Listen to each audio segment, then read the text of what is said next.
It's about August 2022 where I'm just scrolling here on YouTube, just checking out some things for content. And then I get an email from somebody that's on TikTok and they send me this link, and the content creator is Austin Holloman. Now back at this time, he was fairly unknown, unlike today, but this is the video that made him big. And the video that made him big was called "Just Stop Dating in the US Altogether." Guys, look, stop. I'm just gonna go ahead and say this because I've had enough of this shit, reading the comments and just talking and seeing that nobody's gonna change, nobody's even gonna get the message. Stop dating women in the United States altogether. I know I said stop, don't marry a woman. Don't even with them at all now, okay? Because the thing is, nobody's gonna change, right? Nobody's even gonna try to compromise, okay? They think that you want to control them because you ask them to sweep the floor in the same house that they live in. And at the end of the day, I was told that, hey, Austin, you're just going through a phase. But let me ask you this. What are you getting out of dating a woman from the United States? You go to these other countries, you experience these women that treat you like you are somebody, like a real human, to be honest. Now you're probably wondering, what does that have to do with Jeannie Mai and Jeezy? Just sit tight, I'm going to explain. If you heard that video, he never called out any particular race. He didn't call out black women, he didn't call out white women, he didn't call out Asian women. He believes this is a systemic problem altogether with American women. And this is why passport bros became so hot, even amongst non-black men, because they started to see the issue. Fast forward, Dima.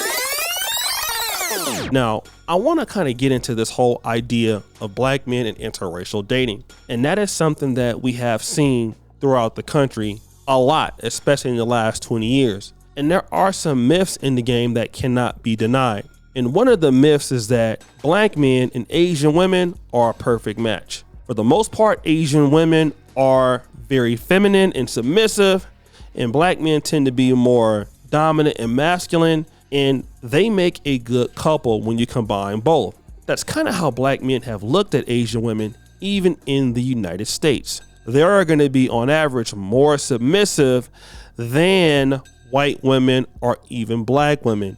But then there's a particular podcast, Girls Gone Wireless Pod, and they put up a YouTube short called "Do Black Guys Love Asian Women?" This is interesting. Let's check it out. All black guys like Asian girls. Okay, let's hear this theory. All black guys like Asian girls. Because their dicks are bigger and our p***s are tighter. And black guys like to dominate a lot. They like to get their dicks squeezed really hard by Asian girls. Name some black and Asian couples, though. I don't really know of any. Chris Brown was with an Asian girl. What Asian girl? She was like black and Asian. What black guy is with a full Asian girl? Like a successful Asian girl relationship. Yeah. You see, I don't think it ever works out long term. I think the theory is like they just want to the Asian girls. They can't ever trap the Asian girls because the Asian girls are always going to want something else. But did you guys hear that at the end of the clip? They said something very important. Asian women and black men don't work out because Asian women are not really interested in black men long term. They just want to copulate the girls, but that's pretty much it. And Asian girls always want something else. Rewind demo.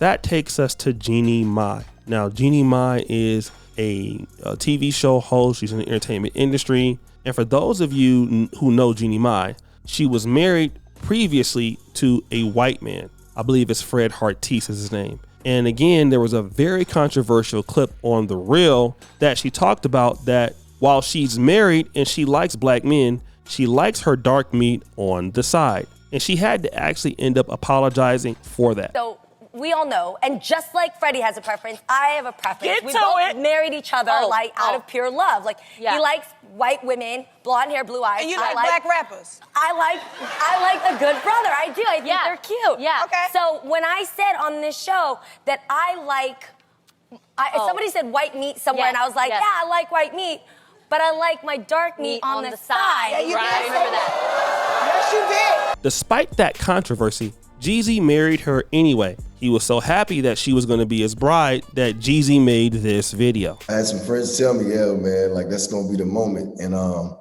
just remember locking eyes with her and just going like, wow, you know, we had an amazing time getting to know each other. And she's amazing. Like she's a wonderful person inside and out.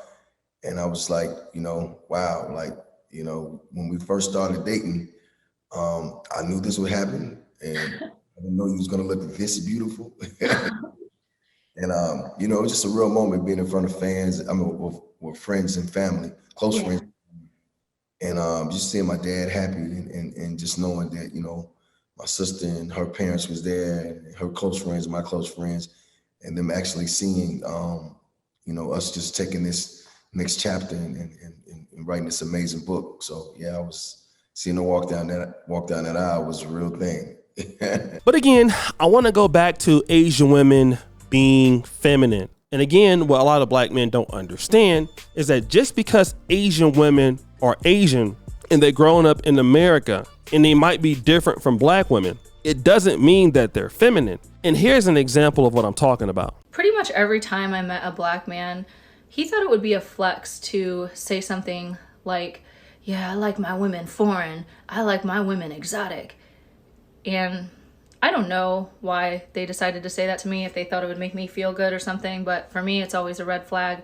And so I would dig in a little bit further and say, well, what do you mean by that? Like, because I'm a white girl on the inside. My family is white. I grew up in a white community in a small town in the Midwest. So I might look exotic, but I'm Wonder Bread white on the inside. So anyway, whenever these guys would say this, I'd be like, well, you're about to be in for a big disappointment if you're expecting a submissive, docile Asian to take care of you. Jeezy ends up filing for divorce, and there are many people out there speculating why that is. People are saying that she cheated on him with a white man, most notably the white ex-husband that she had. People are saying all sorts of things, and he hasn't said that. He hasn't said anything. We just know that he filed for divorce, and he filed for divorce after 2.5 years, even after they sired a daughter. And that is actually pretty sad, you know, knowing that the couple married in March of 2021. But I believe I want to go back to Austin Holloman's initial point that you're just not getting the respect in America. And despite Jeezy being the man he is, he felt somehow he was dealing with a modern woman. And at 44, she wasn't going to change. So he filed for divorce and also dual custody or joint custody of the daughter, even after, you know, finding a woman that he felt that he could marry. She was from the Asian community and all of this. And, you know, there's not any infidelity from what I understand or what the blogs are saying. We don't know why. They cannot reconcile this marriage. And one of the reasons why they can't reconcile the marriage is because he felt disrespected. And this is what a lot of guys need to understand, because a lot of ladies who come up in America, you know, they're going to look at relationships very differently than somebody who comes up in an Asian country or who comes up in Africa or who comes up in a part of Europe. And what happens is that the American society in which we come up in, when it comes to women, I'm not saying all of them are bad, but for what a man needs in a relationship, it might not be it. Now, just understand that she was married to a white guy for 12 years, and maybe Jeezy thought that it was going to be different for him, and it was not. And now this is her second marriage that's failed in the last 5 years. It says a lot about her, and maybe she has career aspirations. She maybe doesn't want to be a wife. I'm not sure. But the reality is, this is telling. It's telling a lot of men, especially black men, that, hey, it's just not a white woman in America that can make you happy, or an Asian woman, or even a black woman. I believe that what most men are looking at is we're dealing with a certain mentality. So guys, if I get more information on actually what happened, I will keep you posted. But what did you think of the video? Subscribe, hit the bell. It's your boy O'Shea Duke Jackson, back at it again with another episode of The Celebrity Junk. Appreciate you for all you do. Subscribe, hit the bell. We're out.